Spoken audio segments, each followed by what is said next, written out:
함께하며 여러분의 내일을 응원합니다. 성공을 부르는 좋은 습관, 성공예감 이대호입니다.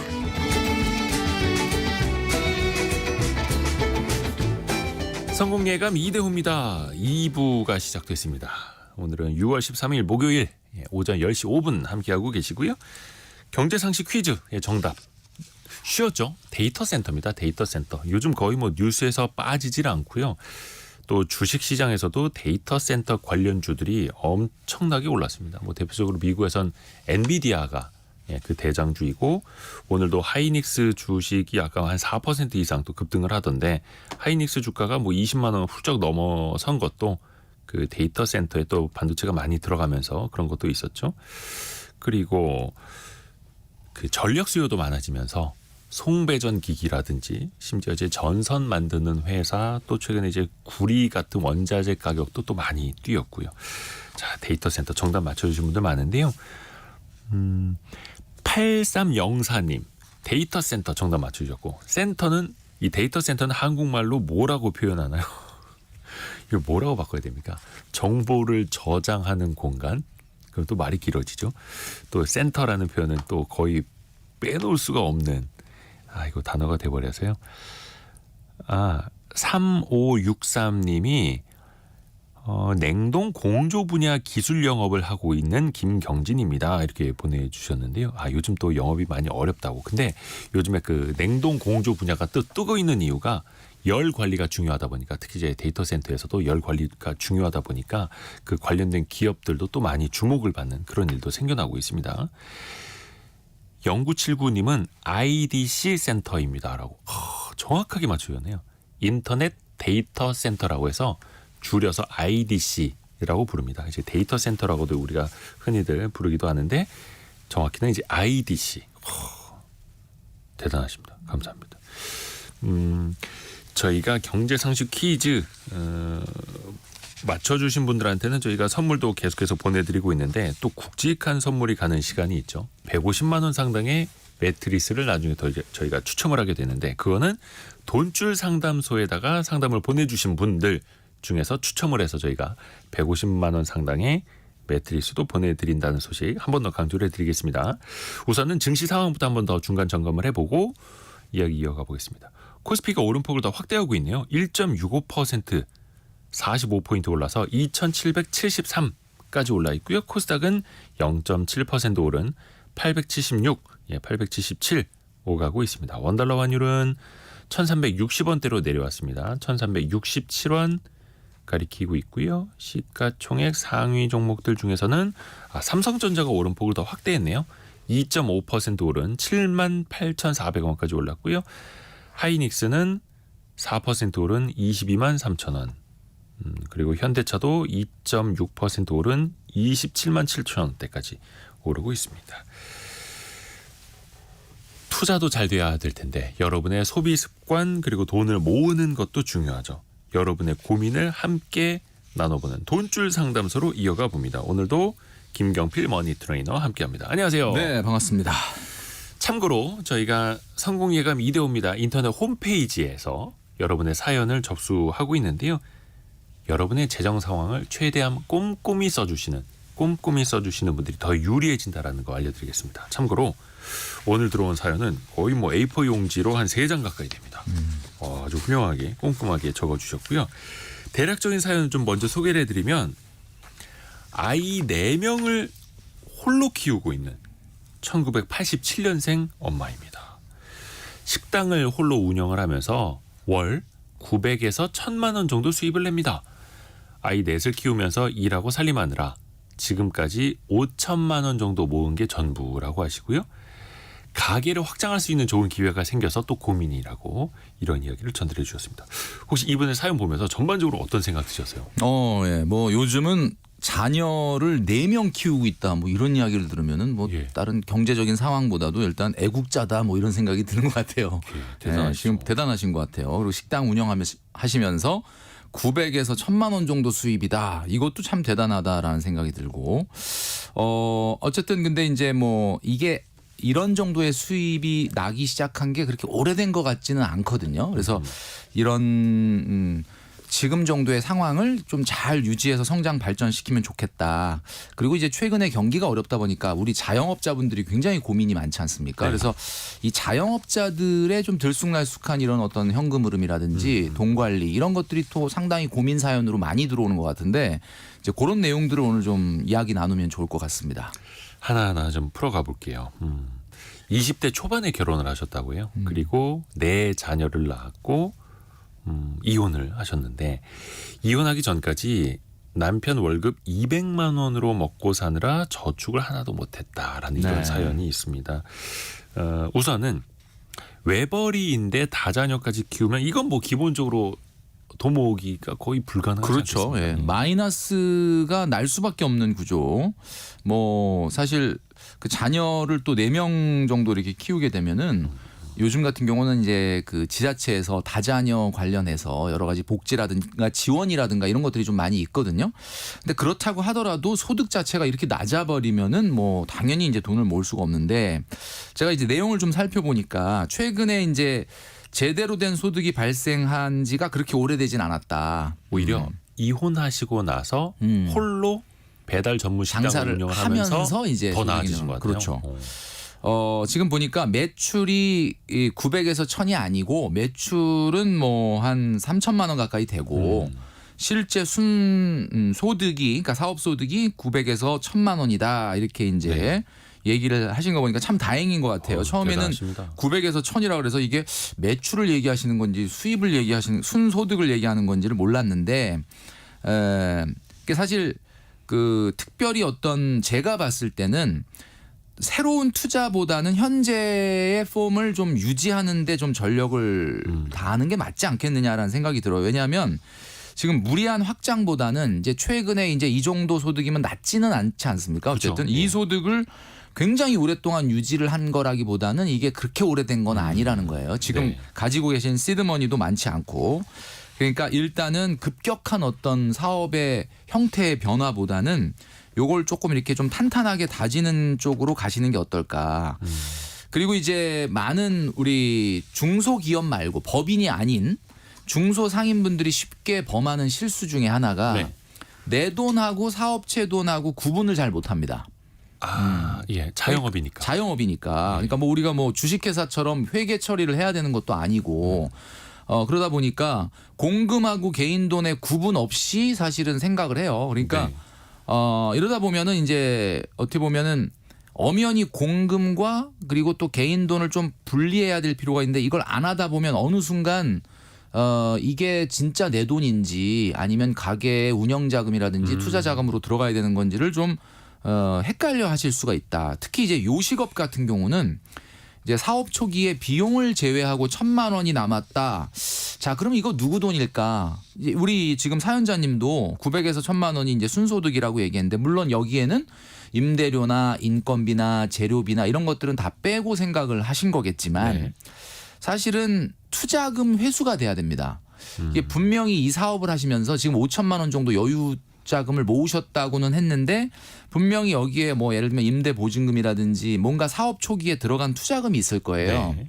만약에 예를 들면 그게 1억 원이다 그러면 2년 내에 회수를 해야 된다면은 한 달에 416만 원씩 회수를 해야 되는 거고 3년 안에 회수를 해야 된다면은 한 280만 원씩은 공제를 해야 돼요. 그러니까 지금 만약에 1000만 원을 버신다 그래도 2년 안에 내가 투자금 1억을 다 회수해야 된다면은 순소득은 한 600만 원 정도로 줄어드는 거고 그리고 3년 안에 회수를 한다 그래도 순소득은 700만 원 정도로 줄어드는 거다. 그래서 이 투자금 회수에 대한 부분을 이제 조금 감안하고 순소득을 더 생각을 해야 된다는 거죠. 아하.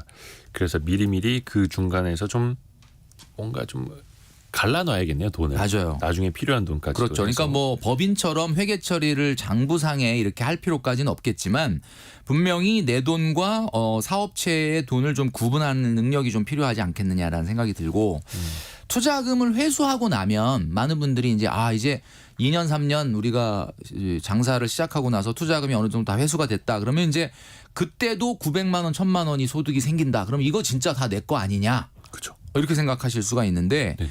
투자금을 회수하고 나서도 사실은 그 돈이 다 100% 내 거는 아닙니다.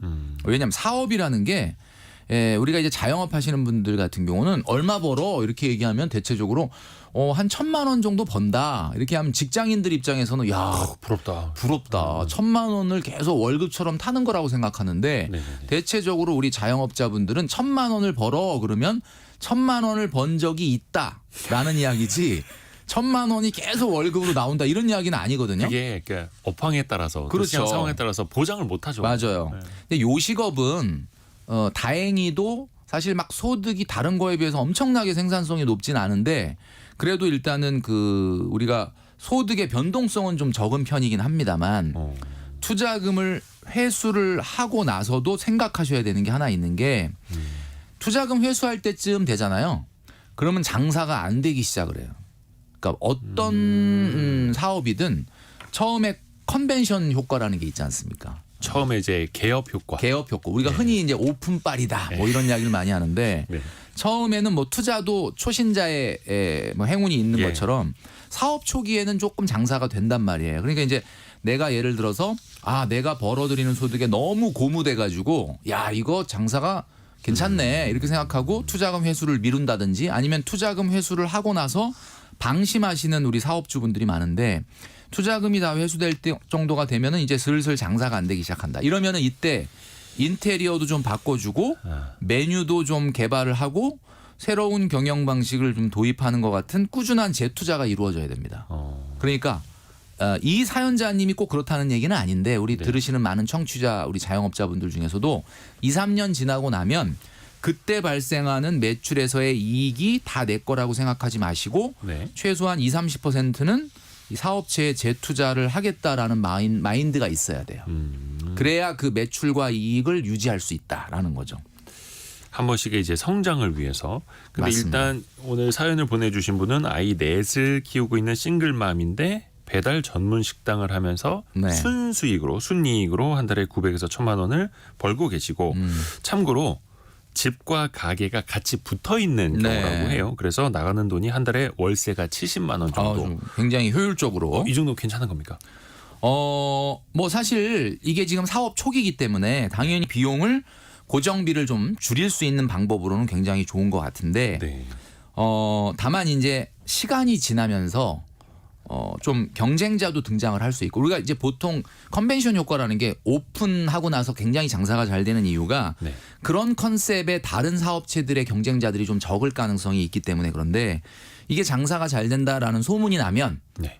그리고 또 컨벤션 효과가 낮아질 정도가 되면 조금씩 이제 매출이나 이익에 부침이 생기기 시작을 합니다. 그리고 요럴 때 이제 다양한 시도나 투자가 좀 뒤따라줘야 된다라고 말씀을 드렸는데 요때 조금 장사가 안 될 때를 대비해서 죄송합니다.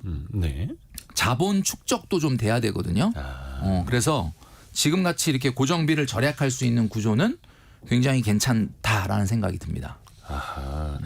그러게요. 그러니까 배달만 전문으로 하는 식당이니까 다른 투자라든지 아니면 인건비도 들어가지 않고 거의 혼자 하시면서 굉장한 또 수익을 또 내고 그러니까 계시는군요. 아마 대단하시죠. 굉장히 실력이 좋으신 것 같아요. 그리고 또 애 넷을 혼자 키우시면서 그러니까 여기 보니까 16개월 목 컨디션이 안 좋으시군요.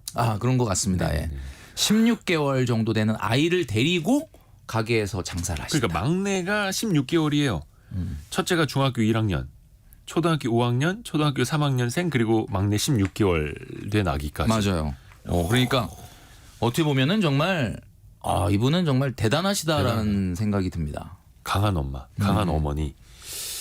자, 그리고 또 하나.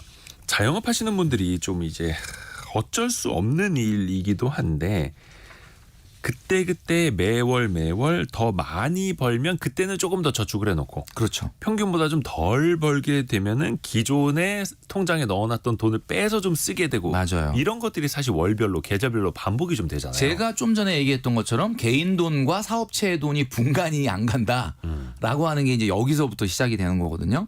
이제 요식업 같은 경우는 이제 소득이 좀 낮지만 다른 업종에 비해서 매출의 변동성은 좀 적다라고 했기 때문에 우선은 정기 저축을 하셔야 될 것 같아요. 그러니까 예를 들면 내가 저축할 수 있는 여력에서 100%는 정기 저축을 못 하겠죠. 정기 적금을. 그렇지만 정기 저축과 자유 저축을 좀 하이브리드라고 할까? 이렇게 조합을 해가지고 예를 들면 내 저축 여력의 50%는 정기적금 그리고 매출이 조금 더 나오고 이익이 조금 더 난 달 같은 경우는 자유저축.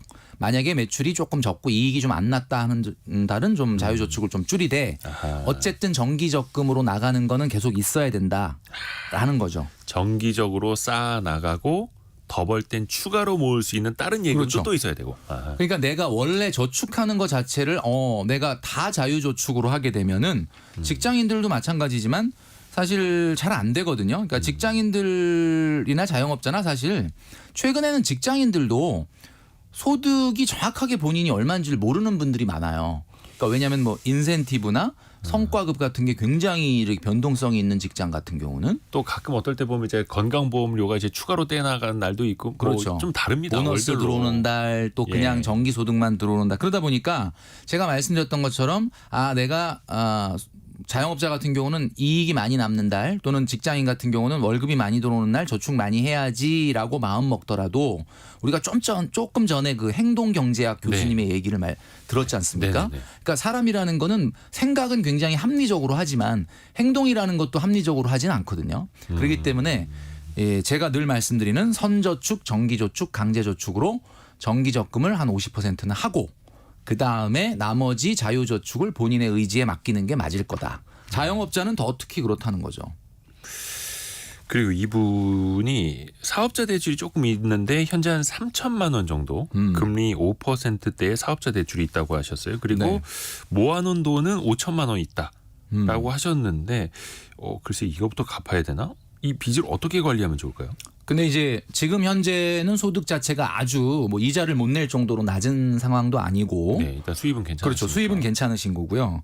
이 정도의 사업자 대출이라는 것은 아주 고금리가 아니라고 한다면 유지하시는 것이 제가 봤을 땐 맞을 것 같고 이제 앞전에도 나왔지만은 가게를 확장할 거냐라고 하는 부분에 대해서 기로에 서 있다 이렇게 얘기를 하셨는데 지금 이분의 최대 고민이 그거예요. 그렇죠. 근데 이제 우리 청취자 여러분들께서도 생각을 해보시는데 이게 지금 보면 너무 장사가 잘 돼서 조금 더 확장하자는 개념이 아니에요. 제가 보니까. 왜냐하면 지금은 먹자골목에서 4년째 배달만 하고 있는데 오프라인 식당 그러니까 홀까지 확장할 것을 고민하고 있다라고 했지 않습니까?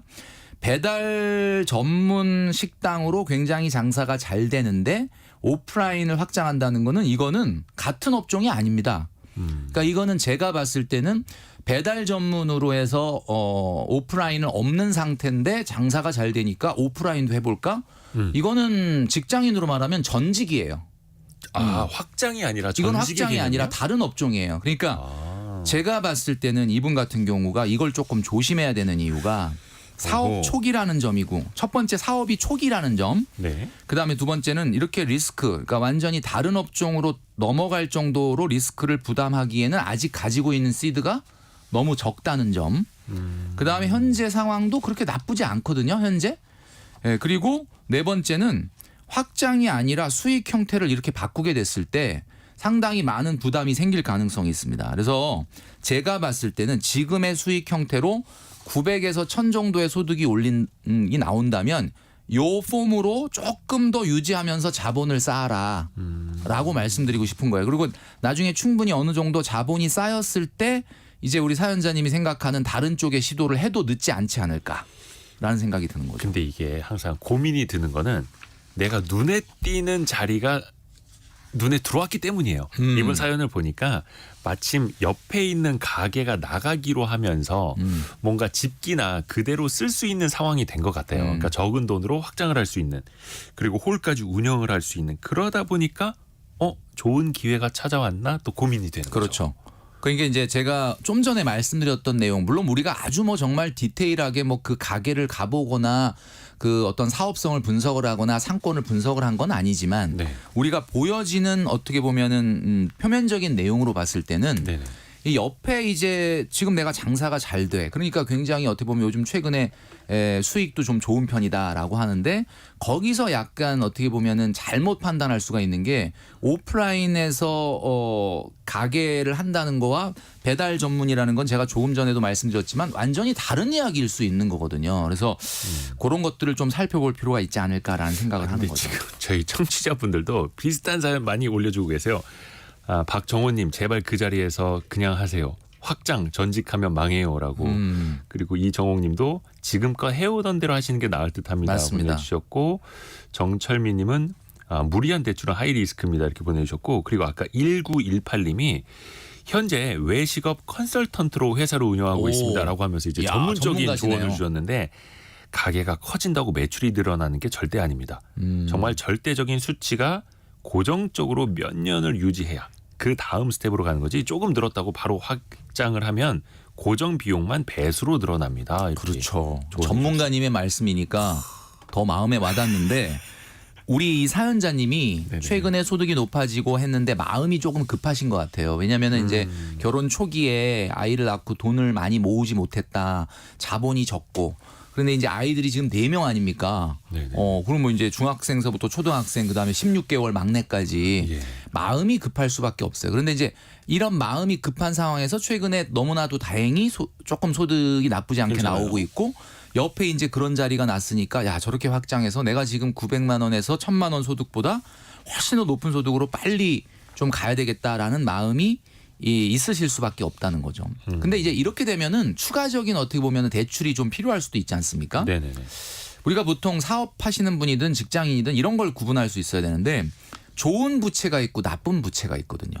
좋은 빚, 나쁜 빚. 그렇죠. 우리가 좋은 빚, 나쁜 빚을 어떻게 구분하느냐. 네. 3가지 정도를 봐야 되는데 첫 번째는 고금리냐 아니냐의 여부죠. 그렇죠. 예, 금리가 좀 낮은 예를 들면 학자금 대출이라든지 어우, 뭐 최고죠. 정책 금융에서 네. 이뤄주는 뭐 보금자리론이라든지 뭐 이런 것들 버팀목 대출이라든지 이런 것들은 이제 금리가 낮잖아요. 네. 이제 반대로 금리가 굉장히 높은 것들이 있죠. 그래서 고금리 여부를 일단 체크를 하셔야 되고 두 번째는 이 사업 내가 대출을 받아온 금액이 원금이 보전이 되느냐 안 되느냐의 여부도 봐야 돼요. 우리가 주택담보대출이라든지 전세자금 대출 같은 경우는 사실은 그거는 원금이 보전이 되잖아요. 네.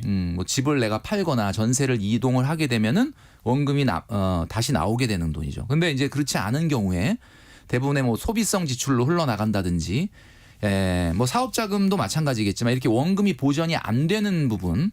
그다음에 이제 세 번째는 투자 효과가 있느냐. 우리가 흔히 투자에서 레버리지라고 얘기하는 거죠. 네. 요 3가지를 한번 체크해 볼 필요가 있는데 대표적인 좋은 부채는 그래서 주택담보대출이나 사업자 대출입니다. 사업자 대출은 물론 뭐 그 돈이 어디에 투여가 됐다가 뭐 망한다 그러면 회수가 안 될 수는 있는데 어쨌든 레버리지 효과가 있는 거기 때문에 대표적으로 나쁜 부채는 현금 서비스, 카드론, 신용대출, 마이너스 통장. 이런 것들은 우리 청취자 여러분도 아시겠지만 금리도 높고 원금 보전의 여부도 불확실한 데다가 레버리지 효과도 없거든요. 그러니까 우리가 대출을 갚는 것도 하나의 재테크인 시대잖아요. 지금 네네. 여전히 고금리이기 때문에. 그렇다면 어떤 것부터 갚아야 되느냐. 그럼 현금 서비스, 카드론, 신용대출, 마이너스 통장 이런 순으로 갚아야 됩니다. 그래서 막 학자금 대출 같은 거 막 강박적으로 갚으시는 분이 있는데 사실 학자금 대출이나 이런 정책금융 상품들은 사실은 되도록이면은 대출 상환을 뒤로 늦추는 게 좋죠. 그러니까 저희가 뭘 부추기는 건 아니고 가급적 금리가 높은 것부터 갚고 그렇죠. 금리가 낮은 것은 좀 후순위로 갚아도 된다라는. 네. 그래서 우리 오늘 이 사연자님뿐만 아니라 내가 지금 대출을 받아도 되는지 안 되는지를 평가하는 BMI 지수라는 게 하나 있어요. 이 BMI 지수가 체질량 지수도 있었지만, 그죠. 요 BMI 지수는 borrowing mass index라 그래서 내가 빌리는 돈이 내 소득에 과연 어느 정도 수준인 것이 적절하냐. 내 소득에 얼마까지 빌리면 괜찮습니까? 이렇게 했는데 요거는 그 담보가 있는 대출 말고 그냥 순수 신용으로 받는 대출 같은 경우에는 여러분들의 지금 3개월 월 평균 소득의 3개월 소득분의 신용대출 잔액입니다. 그럼 이제 만약에 직장인 같은 경우는 내가 월급이 300이다. 네. 그러면 300만 원에 곱하기 3개월 치면 900만 원이죠. 900만 원. 네, 900만 원. 근데 내가 신용대출 받은 게 한 900만 원, 1000만 원이다. 네. 그러면은 BMI 지수가 1이에요. 1.1 정도 되는 거예요. 네. 이게 이제 0.7에서 1.5 사이가 정상입니다. 그러니까 이제 굳이 얘기하자면 자기 월 평균 소득의 한 4.5개월치를 넘어가면 안 된다. 아하. 4달 반 이상 넘어가는 그렇죠. 그런 대출금이라면 그럼 예를 들면은 특히 이건 이제 신용대출에서 신용대출 네. 잔액만 얘기. 여기에는 이제 주택담보대출이나 전세감대출은 빼고 뭐 얘기하는 게 현금 서비스, 카드론, 신용대출, 마이너스 통장. 근데 이제 이분 같은 경우는 사업자 대출도 여기 들어가야 되는 게 왜냐하면 어떤 담보로 받는 게 아니기 때문에 그러면은 보통 이게 BMI 지수가 1.5 이상이 나오면 이게 고위험입니다. 신용 고위험. 2가 넘으면 초고위험이라고 볼 수가 있는데 이제 이게 이제 왜 이런 게 나왔냐면 보통 우리 직장인들이 신용대출로 자기 월급의 4개월, 5개월치 넘는 신용대출을 받잖아요. 네. 못 갚아요. 아. 그러니까 현실적으로 내가 빌릴 때는 저거 갚을 수 있어라고 생각할지 모르지만 자기 월 소득의 5개월, 6개월 넘는 신용대출을 받아버리면 물론 해주기는 합니다. 대출을. 근데 나도 이제 네. 이자만 갚다가 이제 그렇죠. 시간 나가는 이자만 거죠. 갚다가 결국은 나중에 그게 굉장히 갚지 못하는 어떻게 보면은 악성 부채가 될 가능성이 많아요. 그러니까 신용대출. 그러니까 이분 같은 경우는 이게 사업자 대출은 신용대출은 아닐 수 있지만 사업자 대출도 어쨌든 담보로 지금 해주는 대출이 아니니까 제가 이제 계속해서 이제 사업 확장에 대해서 조금 경계심을 가져야 된다라고 말씀드리는 이유가 이분이 아직 그 시드가 그렇게 많지가 않거든요. 그렇죠. 소득은 높은데 네. 소득은 높지만 네. 예를 들어서 수억 원을 쌓아놓고 맞아요. 그 중에 일부로 홀까지 확장하는 게 아니라 그렇죠. 일단 이제 5천만 원을 모아놨으니 이걸로 어떻게 해볼까 막 이런 생각이신 거죠. 그러니까 이제 이분 같은 경우는 앞으로 자녀들도 키워야 되고 그 다음에 사업도 이제 약간의 변동성이 생겼을 때 현금 흐름도 커버를 해야 되니까 5천만 원이 아니라 더 모아 나가셔야 돼요. 그러니까 지금 그러네요. 사업 확장보다는. 근데 이제 그 배달 전문 그 식당 하시면서 소득은 괜찮고 근데 이제 식당을 홀이 있는 실제 매장이 있는 대로 확장할까 이 고민 많은 분들이 말리시네요. 5346님이 그러니까. 제가 집기나 시설, 인테리어 다 두고 무권리로 나가는 입장에서 사연자분이 제발 오늘 금쪽 상담 내용을 잘 새겨들었으면 합니다라고 또 원체 요즘 이제 자영업 경기가 좋지 않다 보니까요. 그렇죠. 자 그리고 여기서 끝나면 돈줄 상담소가 아닙니다. 이게 이제 혼쭐날 포인트가 누구에게나 있기 마련인데 글쎄요 이분 정말 잘 해오고 계시는데 소비 습관을 한번 점검을 해보겠습니다. 근데 이분이 배달 전문 식당을 운영하고 계시잖아요. 네. 근데 배달을 많이 시켜 드신대요. 아이들과 함께. 근데 배달시켜 먹는 돈만 한 달에 150만 원. 이거 어떻게 봐야 됩니까? 글쎄 뭐 이제 우리 청취자 여러분들도 이제 이거 요즘 같은 고물가에 예. 사실 식생활비 고민이 굉장히 많으실 것 같은데 이거는 이제 절대적인 어떤 금액보다는 이분이 처해 있는 상황을 좀 놓고 볼 필요가 있을 것 같아요. 우선 월 소득이 900만 원 이상이다라고 봤을 때 제가 이제 우리 돈줄 상담소를 통해서 한번 그 엥겔 지수에 대해서 말씀드린 적이 있지 않습니까? 네. 이제 엥겔 지수라는 거는 본인이 사용하는 생활비에서 식생활비가 차지하는 비중을 우리가 엥겔 지수라고 하는데 네. 보통 그렇게 하면은 좀 너무 어려우니까 소득 대비 식생활비를 얼마나 쓸 거냐라고 제가 한번 말씀드린 적이 있었죠. 청취자 여러분도 한번 생각해 보십시오. 이거는 소득이 어떠냐에 따라서 달라져야 되고 그다음에 가구 원수가 몇 명이냐에 따라서 달라져야 되는 거거든요. 그래서 보통 300만 원 미만의 1인 가구 같은 경우는 25%에서 30%를 넘어가면 안 된다라고 제가 말씀드렸어요. 기억나실 겁니다. 그러니까 한 300만 원 정도 버는 1인 가구다 그러면 식생활비는 25에서 30% 넘어가면 안 된다. 그러니까 뭐 한 75만 원에서 한 90만 원 정도까지는 괜찮은데 막 100만 원, 120만 원 이렇게 쓰시면 좀 곤란하다 이런 말씀을 드렸고 여기서 이제 소득은 300만 원으로 고정인데 2인 가구, 3인 가구, 4인 가구 이렇게 가구 원수가 늘어나게 되면은 5%씩 증가가 됩니다. 네. 그렇게 이제 한번 계산해 보시면 되는데 이분 같은 경우는 소득이 700만 원 이상이에요. 네. 700만 원 같은 경우는 우리가 1인 가구 같은 경우는 15%에서 20%.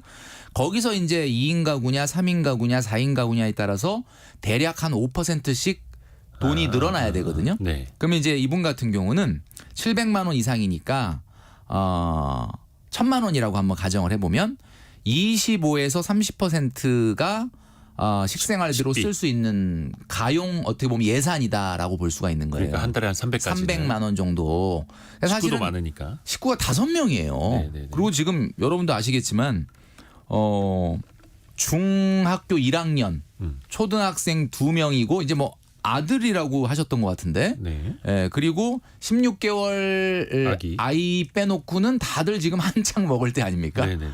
예, 그러니까 제가 봤을 땐 식생활비가 한 300만 원 정도는 돼야 되는데 그 300만 원 정도 250, 300만 원 중에 외식 비용 150만 원이다. 그러면 배달만. 그러면 사실 좀 많은 거긴 하죠.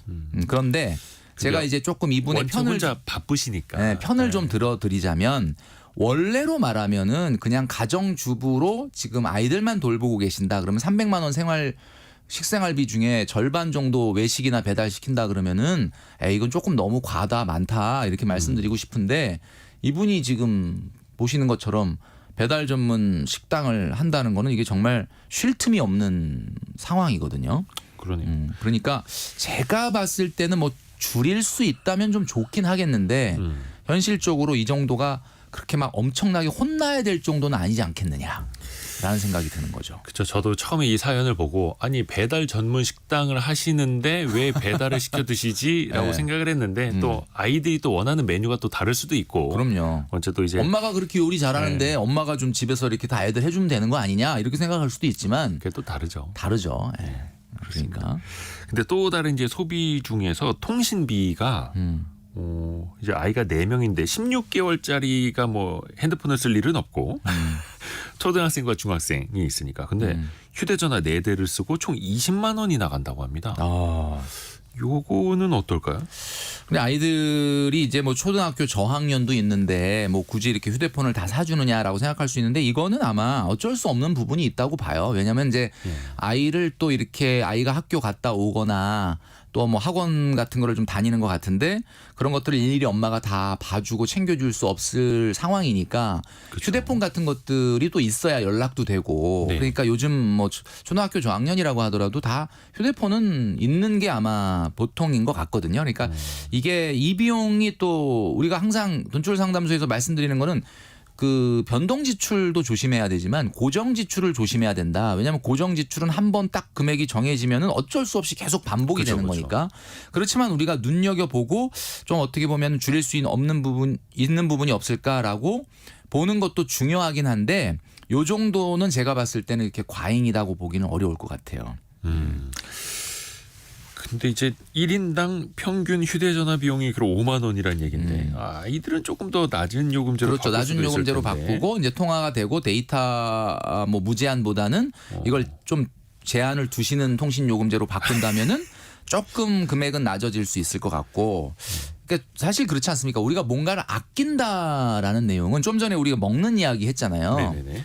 장보기 비율을 높이면은 어쨌든 전체적인 식생활 비용은 줄어들거든요. 요즘 네네. 최근에 장보기 물가가 어마어마하게 그렇죠. 비싸졌다고는 하지만 그래도 외식이나 배달보다는 아무래도 저렴하기 때문에 장보기 제가 한번 말씀드렸지 않습니까? 식생활비 예산은 당연히 있어야 되는 거고 식생활비 예산 안에 3가지로 나눠라라는 말씀을 기억하실 거예요. 그러니까 장보기 예산, 배달 예산, 외식 예산 이렇게 3가지로 나눠서 사용을 하셔야 되고 그리고 조금 더 식생활비를 줄이고 싶다면 어쩔 수 없이 장보기 비율을 좀 높여야 되는데 그러려면은 우리 이제 청취자분들도 요즘 그 식생활비가 워낙 비싸니까 이런 고민을 하실 텐데 냉장고 앞에 냉장고 지도를 붙여서 사용하시는 분들이 많이 있거든요. 냉장고 지도요? 냉장고 지도 이게 뭐냐면은 우리가 이제 종이에다가 적어서 붙여놓는 거죠. 왜냐하면 우리가 냉장고 지금 열어보시면은 우리 청취자 여러분들도 냉장고에 음식이 없진 않아요. 네. 근데 주로 냉동실에 많이 들어있거든요.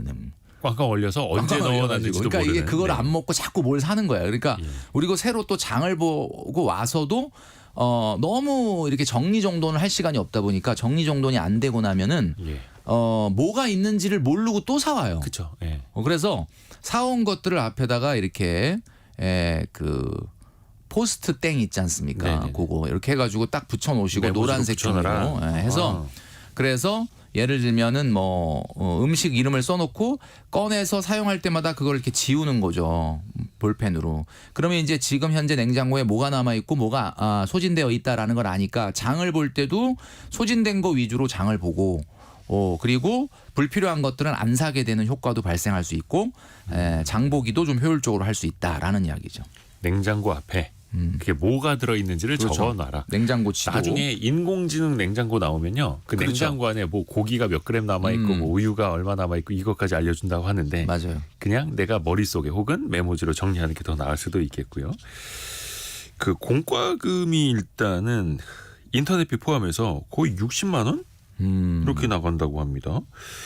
요것도 한번 또 점검해 볼 필요가 있겠고. 이제 우리가 이제 돈줄 상담소에서 요즘 최근 경제가 어려우니까 아끼자 절약하자 이런 이야기를 많이 말씀드리고 있는데 많은 분들이 이 얘기 들으면서 막 공감해 주시는 분도 있지만 어떤 분들은 에휴 근데 뭐 그거 뭐 아껴가지고 얼마나 돼 금액이 얼마나 돼라고 얘기하시는 분이 많은데 네.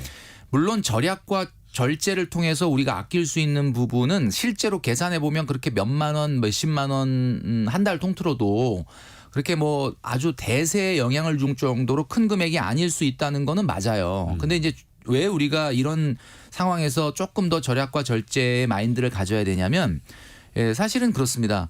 우리가 그 부분이 얼마나 절약이 돼라고 이야기하기 전에 우리 애티튜드라고 그러죠. 보통 우리의 자세나 태도가 바뀌게 되는 게 결국은 굉장히 큰 차이가 날 수가 있다라는 거거든요. 그러니까 우리가 보면은 제가 뭐 방송이나 이런 뭐 유튜브나 이런 데, 너튜브나 이런 데서도 말씀을 많이 드렸지만은 실제 뭐 우리가 양치질 할 때 양치질의 컵을 사용하면은 한 번 양치질 할 때마다 한 4.8리터 정도 물이 절약이 된다.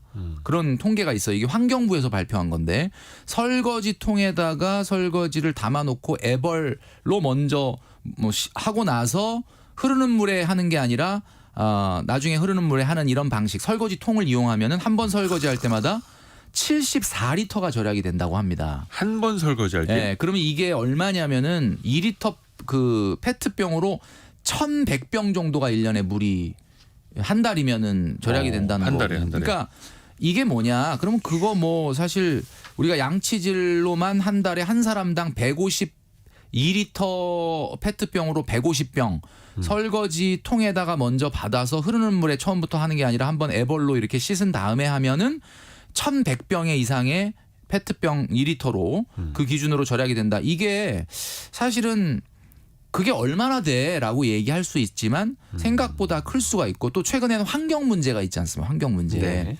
그러니까 이제 우리가 말씀드리면 이게 자본주의 마케팅이라는 게 우리가 좀 전 시간에도 뭐 행동 경제학도 얘기 들었고 제가 이번 우리 그 성공예감에 이번 주 화요일 날 나왔던 그 편의점 하시는 분 그 내용이 편의점 있었잖아요. 9개 운영하면서 9개. 연매출 130억. 네, 그분 같은 경우 한번 보십시오. 이게 보면은 어떻게 디스플레이를 하느냐에 따라서 판매량이 달라진다는 거는 이 자본주의 마케팅이라는 게 그분이 그런 말씀 하셨어요. 저도 굉장히 인상적이었던 게 어떻게 하면 가게에 들어와서 충동 소비를 하게 할 것이냐 이것만 연구하신다고 얘기하셨는데 사람의 본성을 자극하는 그렇죠. 거죠. 예. 그러니까 우리가 이 절약과 절제라는 거는 내가 필요한 거냐 아니면은 충동이냐를 구분할 수 있는 능력을 만들고 내가 나한테 어떻게 보면은 그거 자체로 얼마나 절약이 되느냐는 작을 수 있지만 네. 그런 태도를 가졌을 때 우리가 굉장히 어떻게 보면 삶을 바꿀 수 있고 인생을 바꿀 수 있는 계기가 된다라는 이야기죠. 3763님이 맞습니다. 저희 아버지께서 습관은 제2의 천성이 된다고 하셨어요. 라는 또 좋은 말씀도 보내주셨고요. 벌써 시간이 훅훅 지나가고 있는데 아이들 용돈 이야기를 좀 한번 해볼까요? 아이가 이제 넷이고 중학생 1명, 초등학생 2명, 뭐 16개월 아기 이렇게 있는데 한 달에 특히 이제 3명의 아이에게 26만 원의 용돈을 준다고 합니다. 네. 요 금액은 어떻게 봐야 될까요? 또 이제 홀로 키우고 계시다 보니까 아이들한테 좀 스스로 쓰게끔 그렇죠. 하는 것 같은데요. 경제 개념을 심어준다는 의미에서 용돈을 주는 것은 너무나 좋은 방법인데 네. 중1 초등학교 5학년 3학년이라서 이 아이들한테 사실 용돈을 준다는 게 26만 원이 맞냐 적냐는 이것을 뭐 학용품 사는 것까지 포함하는 건지 아니면 교통비를 포함하는 건지 아니면 그냥 간식 비용으로만 주는 건지에 따라서 다를 수 있기 때문에 일률적으로 많다 적다를 말하기는 어렵고 네. 제가 말씀드리고 싶은 건 우리 청취자 여러분들도 용돈을 주되 용돈에 대한 사용 기록을 한 70% 정도는 적도록 하는 게 필요합니다. 옛날에 아마 그 60년대생, 70년대생 우리 청취자분들은 아시겠지만 용돈 기입장이라는 게 있었거든요. 그럼요. 예.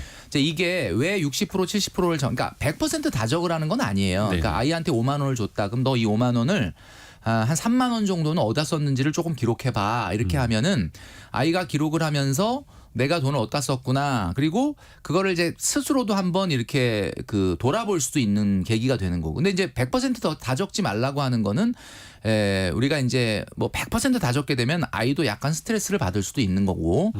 그다음에 이제 아이도 나름대로 이제 그 프라이버시가 있는 거니까 어쨌든 이런 적는 방법을 좀 적용을 해주고 그다음에 이제 용돈 인상에 대한 이야기를 아이들이 할 때가 될 때 근거가 될 수가 있다는 거예요. 그러니까 아이들이 이제 좀 지나면 엄마 용돈 올려줘라고 할 때 자 그럼 용돈 기입했던 거 한번 갖고 와보자.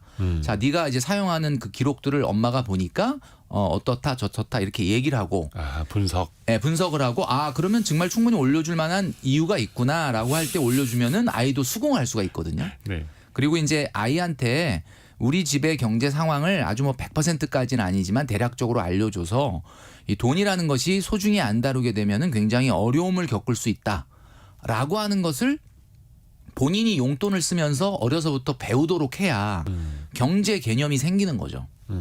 그러니까 용돈이 많아요 적어요의 관점보다는 용돈을 주고 관리하고 기록하게 하면서 돈의 소중함을 가르치시는 게 좋을 것 같습니다.